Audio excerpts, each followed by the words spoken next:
Bonjour et bienvenue dans cette méditation d'acceptation de soi, d'acceptation de son corps. Allonge-toi dans un endroit où tu peux t'étirer, te sentir tenu, soutenu par le sol, par le lit, quelque chose de doux. Et si tu es allongé dans ton lit, essaie de faire ça à un moment où tu ne t'endormiras pas. Et si tu le fais, c'est très bien aussi, c'est pas très grave. Ferme les yeux, écoute les sons qui t'entourent. Remarque ce que tu ressens lorsque tu te reposes confortablement. Détache-toi de toutes les tensions que tu peux ressentir dans ta nuque, tes épaules. Laisse tout tomber. Sens-toi libre. Sens la sensation du tissu ou du sol sous toi, de tout vêtement que tu portes. Remarque la sensation de l'air contre ta peau. Remarque ce que tu ressens lorsque tu fais une pause. Alors repose-toi pendant quelques minutes. Tu vas inspirer par le nez pendant 4 secondes. Tu vas faire une pause en haut pendant 2 secondes et tu vas expirer par la bouche. Tu vas faire ça 3 fois. On va faire ça ensemble.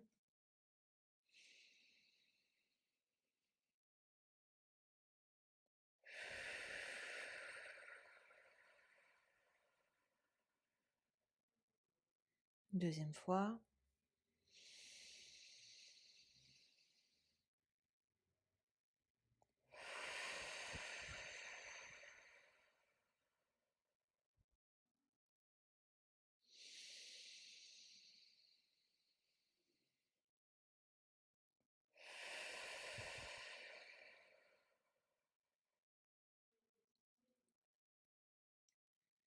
Beaucoup d'entre nous sont tellement habitués à critiquer leur corps qu'on ne s'en rend même pas compte qu'on le fait. On se voit nu tous les jours devant un miroir avant de prendre une douche. Et la première fois qui nous vient à l'esprit, vraiment, c'est le rejet, c'est le dégoût. On se déteste. En tout cas, on ne s'accepte pas tel qu'on est maintenant. Et tu sais quoi, c'est ok de ressentir ça. La question qu'on doit se poser, c'est pourquoi je n'aime pas mon corps? Est-ce que c'est vraiment nous qui ne l'aimons pas? Ou bien est-ce qu'on proclame ne pas l'aimer parce qu'on pense qu'il n'est pas accepté ou acceptable aux yeux de la société? Et on se crée sans savoir en fait un dialogue intérieur, une autocritique permanente, tous les jours, dès qu'on se lève ou dès qu'on se regarde dans le miroir. Et inconsciemment, ces phrases qui nous viennent à l'esprit, elles résonnent comme si seulement je n'étais pas si grosse, si seulement j'étais plus musclée, si seulement j'avais une taille XS, si seulement je pouvais rentrer dans ce jean que j'ai vu à la télé. Nous regardons notre visage en miroir et on se concentre toujours sur nos imperfections, on se concentre sur nos rides, on se concentre systématiquement sur les choses qui ne vont pas, en tout cas d'après notre point de vue. On regarde pas les belles choses, on regarde ce qui va pas.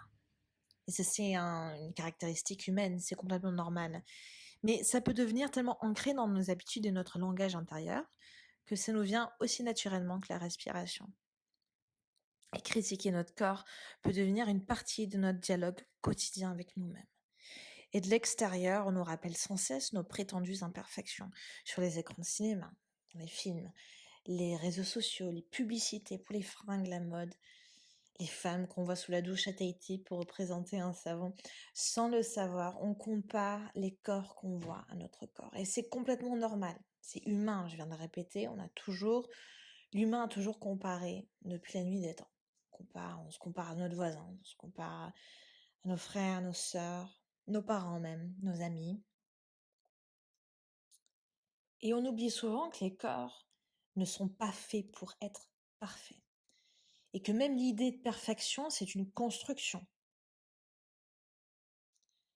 Surtout, on oublie que notre corps, c'est un système vivant, qui respire et qui soutient l'être vivant. Et si on disait stop? Et si on arrêtait de se faire du mal? Et si on apprenait non seulement à accepter notre corps, et par là je veux dire commencer par d'abord remercier notre corps. Remercier-le pour ce qu'il nous permet de faire. Respirer, marcher, parler, cuisiner, avoir un enfant, s'étirer. Tellement de choses incroyables que le corps nous permet de faire. Et le problème, c'est qu'on s'en rend même pas compte de la chance qu'on a d'avoir un corps qui fonctionne bien. Et ce que je veux dire aussi par là, c'est que c'est important d'analyser les émotions qu'on ressent quand on se regarde dans le miroir. La première chose qui nous vient à l'esprit quand on se regarde dans le miroir nu, c'est quoi? Est-ce qu'on se sent apaisé, honteux, dégoût, joie, colère? Est-ce qu'on ressent ces petites choses? Et tu sais que tu peux décider à tout moment de changer d'émotion et de ressenti. Tu peux te réveiller et te dire j'en ai marre. Tu peux décider là maintenant tout de suite de dire stop. Je décide de me sentir bien. J'en ai marre de me sentir honteux, dégoûté, en colère. En colère contre qui? En colère contre moi-même. En colère contre moi-même parce que je mange trop. En colère contre moi-même parce que je mange pas bien. J'ai des pulsions alimentaires. Je ne fais pas de sport.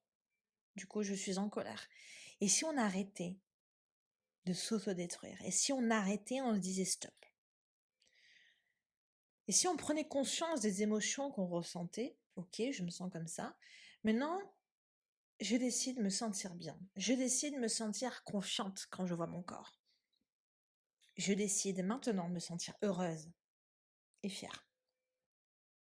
Il n'y a que toi qui peux faire ça. Et c'est pas parce que tu n'aimes pas ton corps maintenant que ça veut dire que tu ne peux pas le changer. Ta morphologie, certes, restera la même. Mais tu peux encore réduire ton taux de masse grasse, ton taux de masse musculaire. C'est toi qui peux le changer. Et ça, c'est scientifiquement prouvé. Tout le monde peut changer sa masse graisseuse, sa masse musculaire. On ne peut pas changer la structure ou le poids de tes os, ça c'est sûr. Mais tu peux changer tout le reste. Et c'est à toi de le changer. Prends quelques minutes pour réfléchir à tout ça et quand tu es prêt, tu ouvres les yeux. Tu regardes tes pieds. Qu'est-ce qui te vient à l'esprit? Est-ce qu'il y a un jugement? Est-ce que tu te sens un peu plus apaisé? Est-ce que tu te sens comme si tu as décidé de prendre une décision, de changer de vie, de changer de perspective sur les choses, de changer de mentalité? Juste remarque comment tu te parles à toi-même. Et quand tu te sens prêt, tu vas bouger tes orteils, tu vas bouger tes épaules, tes mains, tes doigts, tu vas te réveiller, tu vas ouvrir les yeux. Et tu vas passer une excellente journée.